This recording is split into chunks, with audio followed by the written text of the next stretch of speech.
coming from Lag Baimer.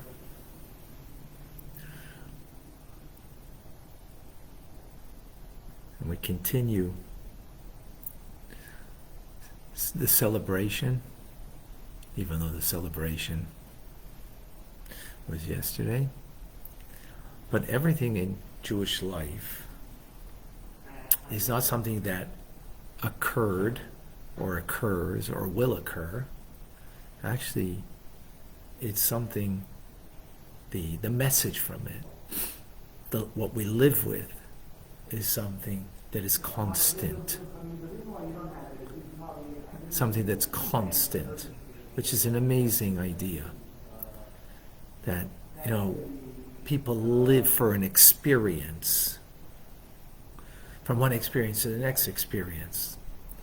And of course, that's a difficult way to live, because you finish one experience, okay, what's the next high? What's the next thing going to bring you?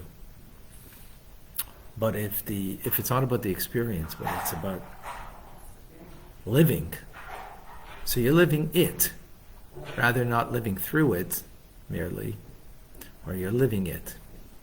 You're living it, well, that can be at all times.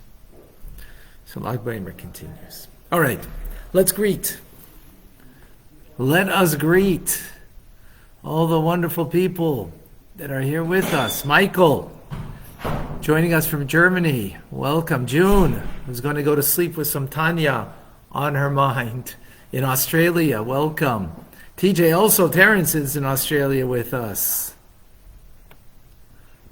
Who else is here today? Oops. Okay. Oh, there we go.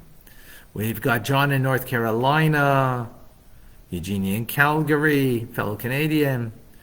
We have Chava Celeste in Boulder, Colorado. Shalom. Rabbi, good afternoon to you in Morocco. Michelle is joining us. That's a good question.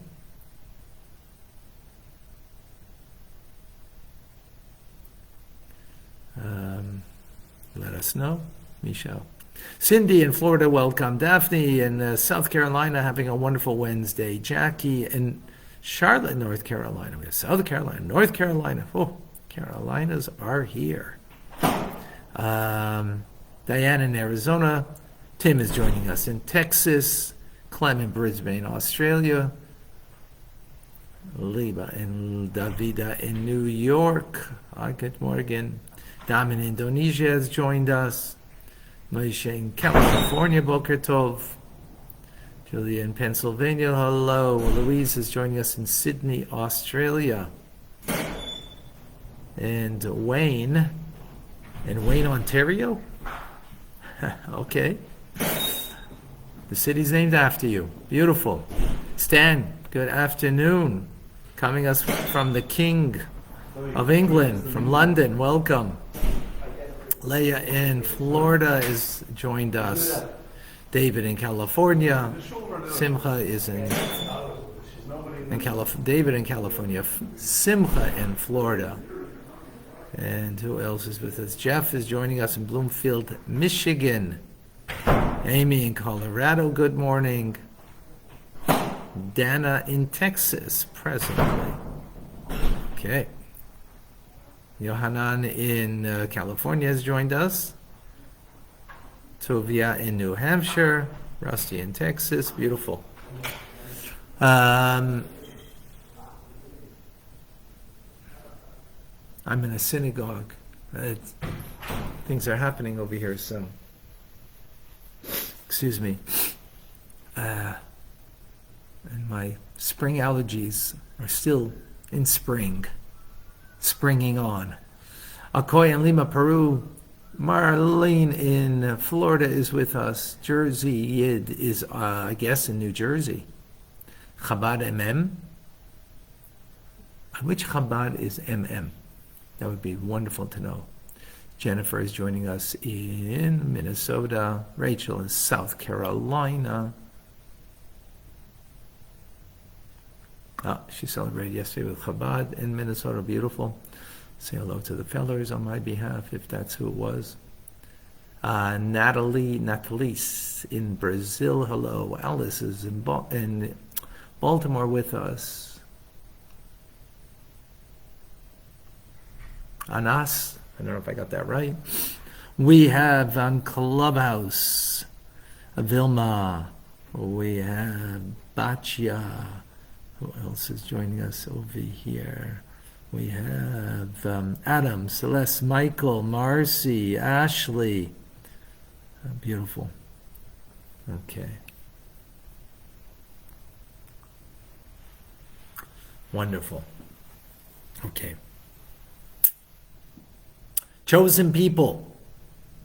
What does that actually mean? Chosen for what? And does that make the Jew uncomfortable? And if it makes you uncomfortable, why does it make you uncomfortable? Let's understand.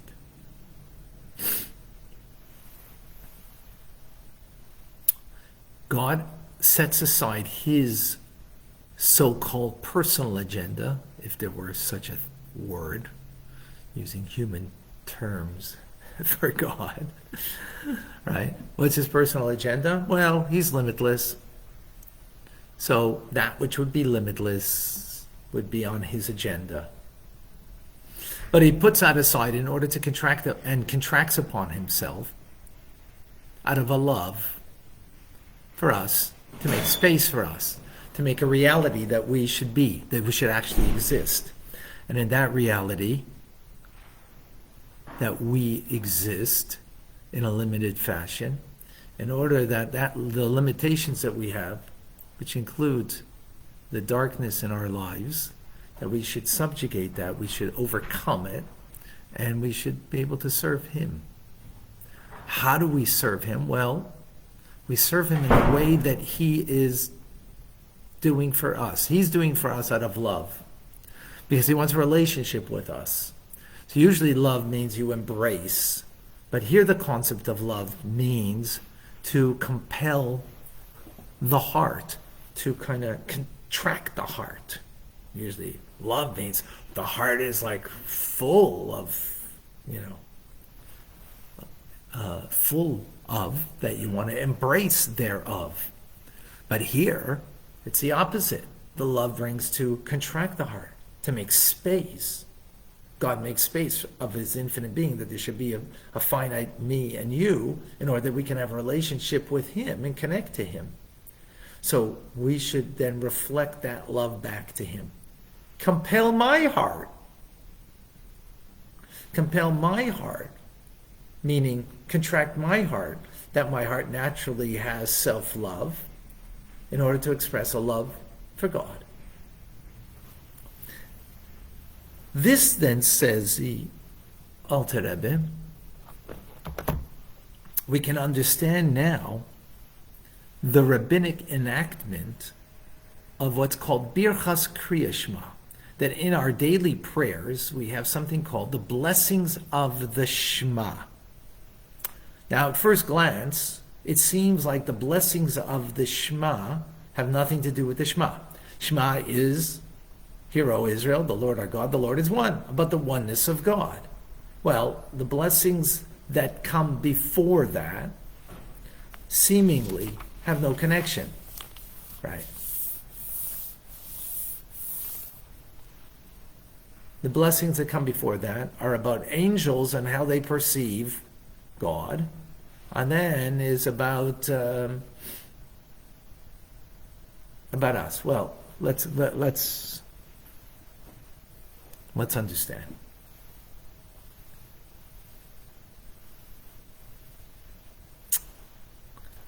So, the Shema is to have an awareness of the oneness of God, but that should bring that awareness to a love of God. B'chol levavcha, with all of your heart. Now, it says b'chol levavcha, it's implied, because in the words levavcha, two hearts. We have the heart of the divine soul, and then we have the heart of the animal soul. Not only the divine soul needs to love God, but even the animal soul. Because after all, it's the animal soul that is the hindrance of the love of God. Because the animal soul has a love of self, it has a love of pleasure, it has a love of those things that make you feel good. And included in that, makes you feel ultimately good in your heart. Actually, within your heart, what is it? Actually means family life, to your wife, to your children, right? In other words, by nature, we're bound to them in our heart, right? Every parent bound to their child, of course. That's human. But we shouldn't allow that human love to hinder the love of God. I'll explain what that means shortly. What do you mean? Shouldn't we love our spouse and our children? Of course. It doesn't mean that not to love, as we will see. Furthermore, the verse says in the Shema that you should love God with all your heart, all your soul. What is your soul? Meaning, understood literally, with your very life. Means with all your very, meaning your sustenance. So none of that should impede the love of God, right? God contracted upon himself and didn't allow self-love, so to speak, that God loves the infinite, right? He contracts upon that in order to create us finite beings, to have a relationship with us because out of love for him. For us, rather, he has love for us. So likewise, we should not impede our human love, which is for wife and children, human love as opposed to a godly love, which we'll get into, and for life itself, and for sustenance and the things in our lives, right? Now, but how can a physical person reach such a level that you're going to renounce all of that for the love of God? And what does it mean? Renounce what? Not renouncing your children, renouncing your spouse. No. Renouncing the human love that you have. Yes. How are you going to be able to do that? Such a godly love that nothing can obstruct it. So that's why every day we pray and say the Shema, that's where we want to come to. But before we say the Shema, which means to love with all your heart, with all your soul, with all your might, as we just explained, we have two preceding blessings that will help us to achieve our goal. The first blessing is called Yetzer Or. That's the first one. Yetzer Or means that God brings into creation. He creates the order of things. And what's the order of things? Light, darkness.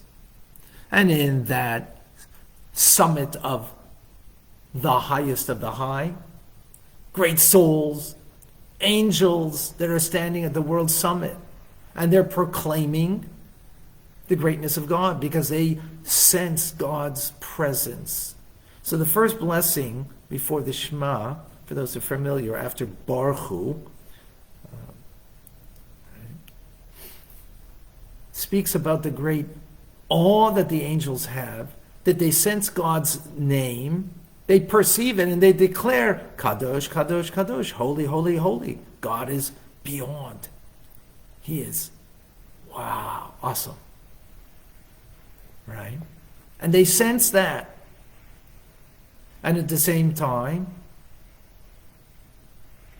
they say, well, where's God revealed, though? Yes, he's beyond us. They are tantalized by God's presence. Right? But it's not truly revealed by them. Where is it? And they say, Malay kol haaretz kavodei, that the whole earth is full of his glory, namely by the Jewish people. But from the angels, he's set apart. So to further, it says in here, it's our blessing. The Afanim b'chayis HaKodesh, Afanim are another types, they're winged angels. Chayis HaKodesh is holy animals, angels, different types. And they declare, Baruch Shem Kavod Malchusai, Blessed be the glory of God. For they neither know God's place, they can't even apprehend. The Seraphim are lofty angels. They sense God's place. The lower angels, called Eifanim B'chayis HaKodesh, they don't even sense. It's too far beyond, right? And they say, He alone is exalted and holy. So that's the first blessing. We're repeating the angels in our prayers of where they're coming from. Why are we repeating that? Well, because they're getting more than what we're getting. They're experiencing more than what we're experiencing. They're experiencing the awesomeness of the Seraphim. They're not getting the awesomeness in the same manner, but still they're like tantalized, like, wow, it's beyond, it's enormous. And they have a real experience of the divine. That's the first blessing. Second blessing, though, then comes God's great love of the Jewish people. That even though there's angels which are closer to the divine experience than we are, but that's not what God delights in. That's not what He wants. He wants a relationship with us. And that's how it begins. The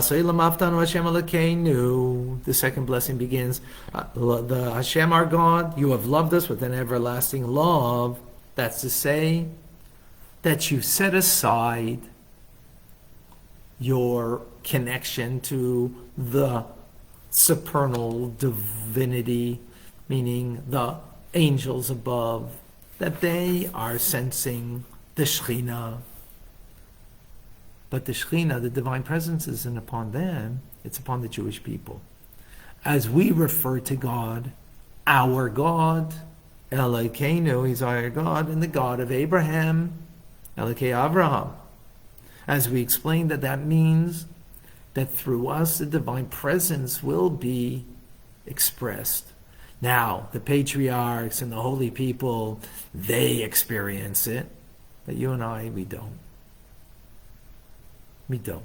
Angels experience, but that the divine presence, it's removed from them, but they're tantalized by it.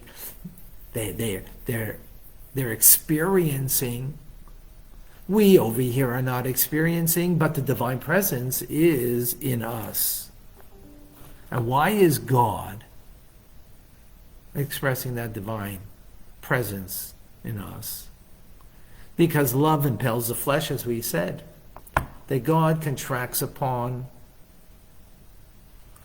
Himself, as it were, meaning that the love allows the space for me and you. That even though we are in physical bodies, in a finite world, and that's what it says, Avas Elam, right? It says, Avas Elam means a love of the world, meaning that God creates a world of limitation. Physical world that's limited, with physical person that's limited in that world. And why does He do it? For the sake of the Jewish people, in order that they should bring them near to Him and to be absorbed in His unity and His oneness. How? Through Torah and mitzvahs. That's how we do it. And this is also the meaning. These are words that are in this blessing. And this is what we say in Avas Elam, that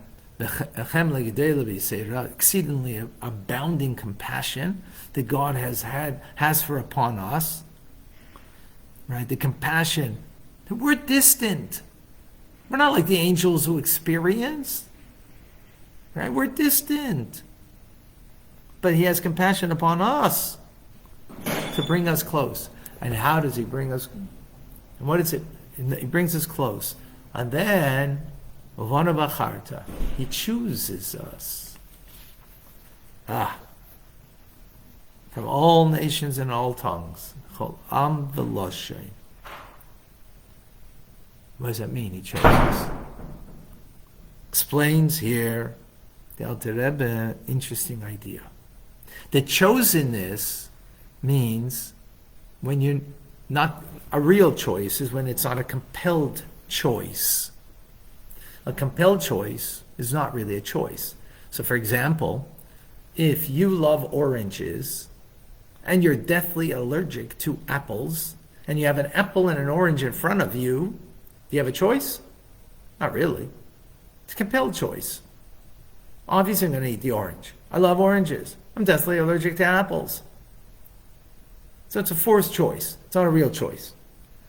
A real choice is when you're not compelled. So what does it mean that the Jew was chosen? It means that the body of the Jew was chosen. It doesn't make reference, it's not to the soul of the Jew, but it is to the body of the Jew that is chosen. That's the chosenness. Meaning that there's an equivalence between a regular human body and a Jewish body. I mean, a body's a body, it's a physical body. When it comes to soulfulness, you can say there's distinction. When it comes to soul, it's the same. I mean, to the body, it's the same. So what God chooses is the body of the Jew, that it too should be imbued with holiness, not because it's uniquely so, but because God chose it to be so, which is interesting. Therefore, what comes out of this, and therefore he brings us close. As a result of that, he brings us close to what? Would this chosenness bring us close? To thank him and to proclaim his oneness.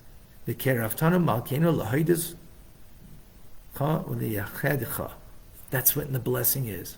So God chose us to bring us close in, not just in spirit, but in body. That's where the chosenness is actually. In order that we should proclaim his oneness. Interesting. And where's the oneness? Not in spirit, but in body. That how we do it? By the physical act of a mitzvah. That's how we express back to God. By doing the mitzvah. By doing the mitzvah, a physical act, whether it's taking a coin and giving it to charity, whether it's taking straps of tefillin and boxes and putting on tefillin, lighting Shabbos candles, whatever it is in a physical limited world, we express and we relate back to God. Doing the act of the mitzvah through the physicality of our being is what God chose and desires and wants to relate and connect to us.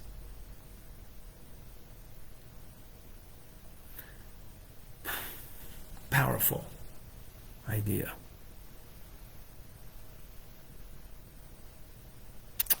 So what do we have here?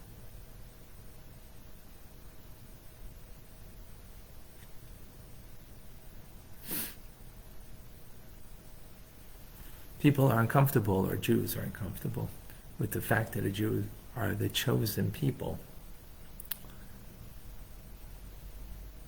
And there's good reason to be uncomfortable if you don't understand the Jewish perspective of it, but if you understand from coming from the world.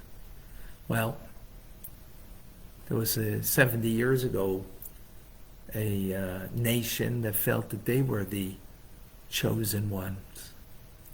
And they wanted to have a 1,000-year reign. That's what they were looking for.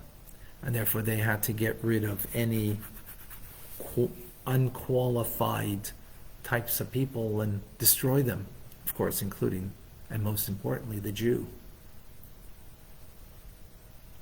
The Nazis, Yamach Shmoi B'Zichron.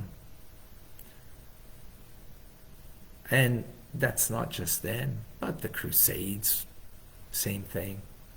The mullahs came from the fanatical Muslims throughout the Middle Ages.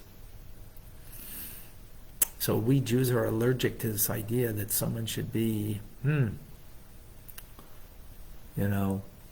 great, because then we've been subjugated by that. We've been destroyed as a result of that. But of course, that's coming from a non-Jewish perspective and an understanding of the ways of the non-Jewish world and their sense of being greater than. Right? Greater than means that you're less than, and therefore you are to be subdued and subjugated. Where here, in the blessing of Avas Elam, that God compels the flesh out of love, that's God compels, contracts upon his infinite being because he wants a relationship with us. So the chosenness is about a relationship. And that relationship in the chosenness is not merely in the spirit of the person, of the Jew. It's actually in the physicality, because what was chosen, as we explained, is the physical body. Meaning that God wants a relationship in the physicality, not in merely the spirit of the individual, but in the physicality. That the physicality is not a means to an end, but is a means to the relationship. So most people, the relationship is a means to an end, that you can get in God's good stead. You'll be in his good books. You'll get a reward. And here, our good stead is that we should have the relationship, and that we should experience the relationship ultimately, and that will be in the times of Mashiach. But where is the relationship? In the material physical world, in the physical being of ourselves, that we should have that relationship. And therefore we have the relationship through our money, we have our relationship through our physical things, and the mitzvahs are done in physical expressions of connection of the one. And through that we have the oneness of God in everything in our lives. That is the beauty of the teachings here. Very powerful. Any questions, any comments, any thoughts?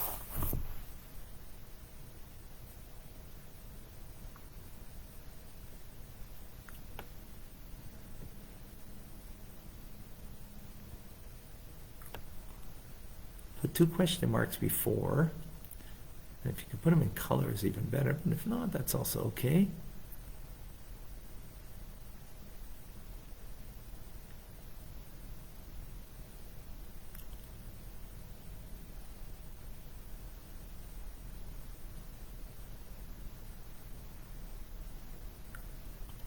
John, when God forms light, is this alluding to Tzimtzum?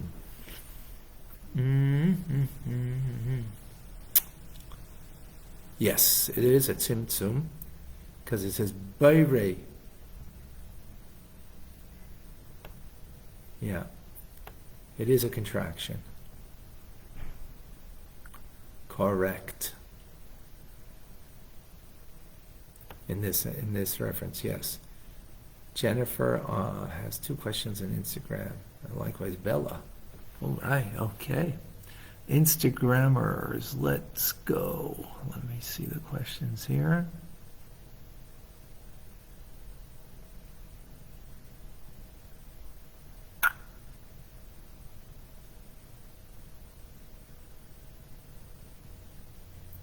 Jennifer, our answer to Hashem for choosing us is that our will each day to do the mitzvahs and to get close to him. Exactly, the Keraf Tanu.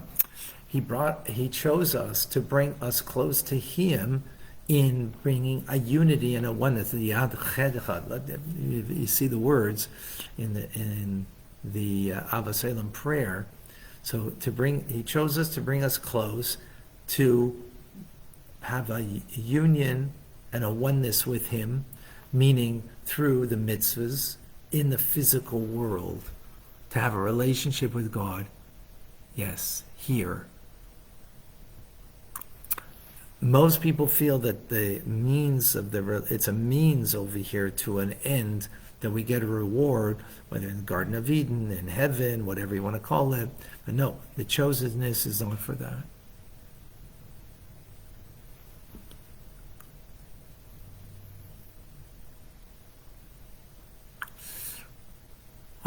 So Jennifer's asking a great question. When Christians say to me, "You think you're special because you're the chosen people?" what succinct thing is to say to them?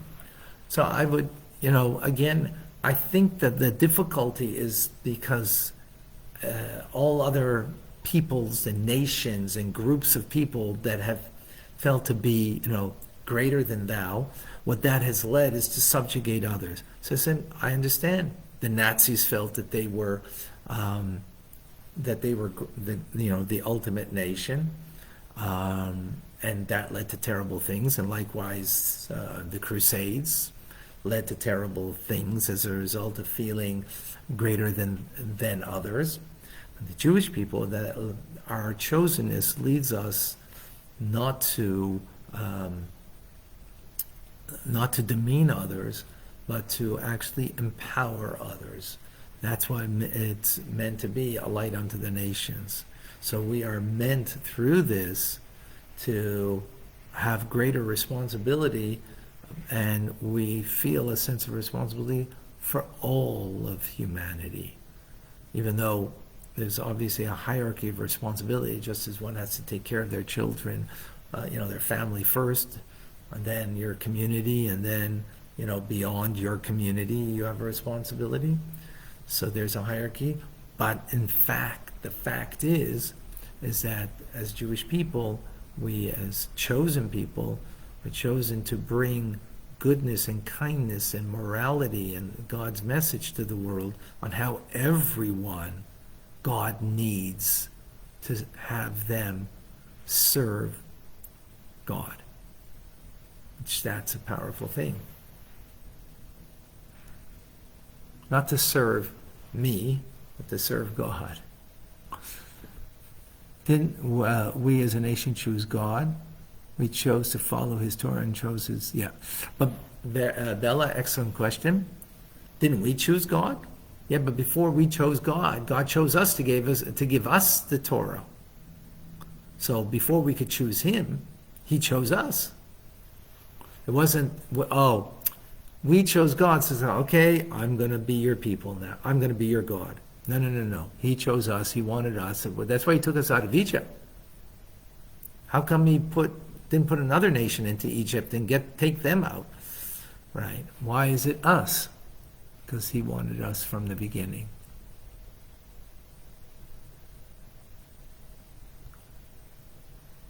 Oh, thank you, Bella, about the AI from yesterday. Okay, I hope that that helped you, Jennifer.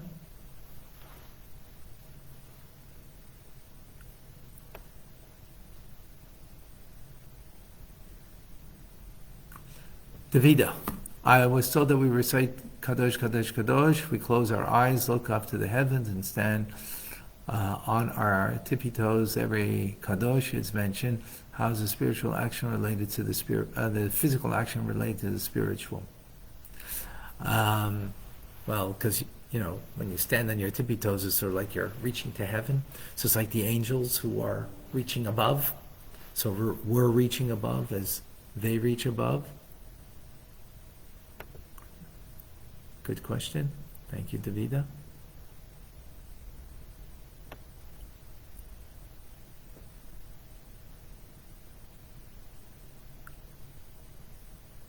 Okay, beautiful.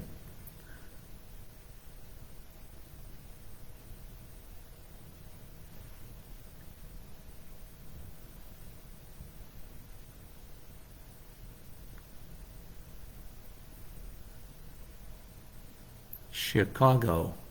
I see you have a question. Go ahead. Hey, Rabbi, sorry, this is maybe an inappropriate profile picture. But anyways, my point is, I don't have a point. I have a question for you. Sure. Really enjoy your readings, your piece, Thank you. that you bring. You're very relaxing. I've read in a language communications book that all communication is hypnosis. So how do you, when you say that, the Jews received the Torah at Sinai, the chosen people, and then in terms of education, how do you view, I guess, the wisdom and the language in terms of hypnosis or education? Like, how, has it made you more, like, how has it made you more of a peaceful person because of wisdom, in the sense that, the Torah is the sublime, it brings us, like, if you look at the Kabbalistic tree, you have the crown, and then you have the kingdom, or the Garden of Eden, the hidden garden valley of delight. So how do you use Tanya, or I guess Jewish practices, to, take yourself to that special place of peace? Excellent question. So maybe this last point that I kind of said quickly, to perhaps elaborate further on that, that as chosen people, we're chosen, that God needs us, and we are to bring that message to the entire world, that God needs every single one of us. Every human being is created in the image of God, and just as God's image is one and unique, so every human being in that respect is one and unique, and there's something that they are needed for by the divine, by God, to fulfill. So when life is all about my neediness, right, coming from a broken place, I need things to fill me, that creates a lot of tension. Because I got to fill my plate, I've got to fill my soul, I got to fill my life with all these things so I can have a whole life, a whole, complete, and worthy life. But if I know, and I'm certain that I'm whole, I'm complete, I'm worthy, not because of what I have done, but because of who I am, this divine soul. So a Jewish soul is in the uniqueness we just expressed, but all human beings created in the divine image have also that wholeness of being a divine image. That means I'm whole, I'm complete, I'm worthy. That itself brings a calmness. It brings a solitude. And now the question is, okay, now I gotta do what I'm needed for. I don't have to be needy to fill me. I have to now fulfill the purpose I was created, and God needs me, what He needs me for. So coming from that perspective, there's a certain, I don't know what the word is to find exactly, I guess a calmness, because I am whole, I am complete in my being, not because I did something, because I am something. Okay, so then what are you here for? Well, I'm here for what I'm needed for. So I just now have to give myself over to what I'm needed for, and just make that my focus. What does God need me for? And not because I'm broken, I need to fill myself, but that's my purpose.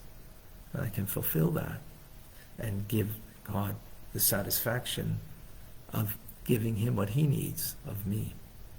And in turn, that of course will create a certain, I guess, if you will, calmness. Does that make sense? A certain a surety. I don't have to fight for it.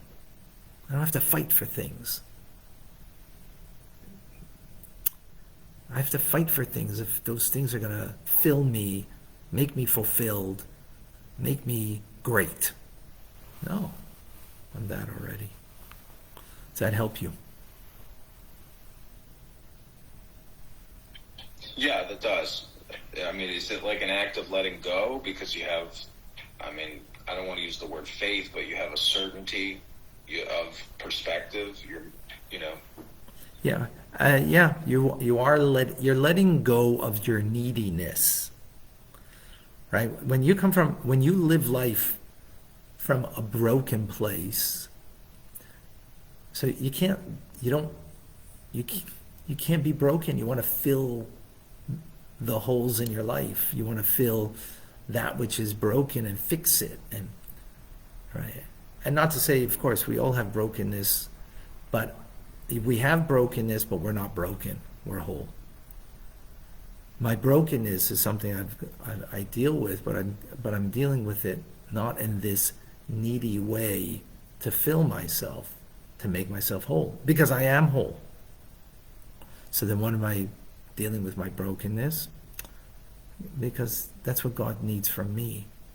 So it takes off the onus. It takes off like this heavy weight that if I don't do this, what's going to be with me? I'm going to go to hell. I'm going to have a lousy life, and it takes off all of that pressure. Because it's not about me. It's what I'm needed for. Thank you for bringing that up. Beautiful. All right. All right, amazing folks. Rambam will be soon.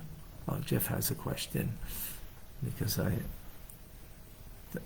I'll text when it's going to be Rambam teaching. Okay, Jeff, the act of putting God before your family and not allowing to impede your relationship with God, why do we have one or the other? Isn't that enough space for both? Oh, okay, I brought that up earlier, Jeff. Thank you for bringing that up. I brought about that the heart's natural connection is to our loved ones, and we have to put that aside for the love of God, we said, and I didn't explain that. And thank you, Jeff. I forgot about that. So what does that mean? It means to love your spouse and to love your children, not based on just a human love, but on a divine form of love. In other words, actually to tie that in, and actually needs a lot of explanation. Maybe we'll do it on TRC this Thursday. Tomorrow there's TRC at 4:30, and maybe we're going to do this at greater length. What does it mean? But just briefly, there's a difference between a human form of love, which is actually a needy kind of love. I need you to fill me, to make me feel whole. That's human. And that's what love songs are all about.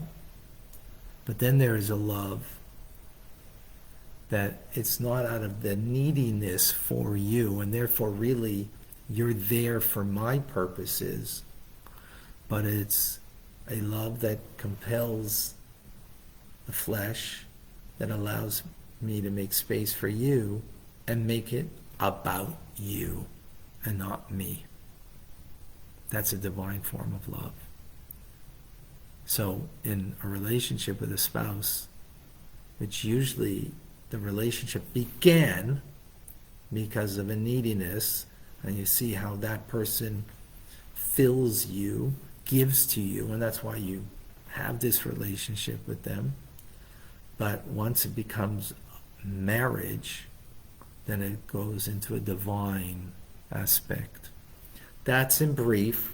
I think tomorrow we'll deal with that at length, Jeff, at TRC. But that's in brief the idea. But thank you for reminding me about that. I didn't want to forget that. All right, amazing. I must say, you're all amazing and beautiful. And what a privilege and pleasure to share with you the Tanya. Have an amazing day, everybody. We'll see you, continue our conversation tomorrow. And Rambam will be probably in about half an hour. All the best.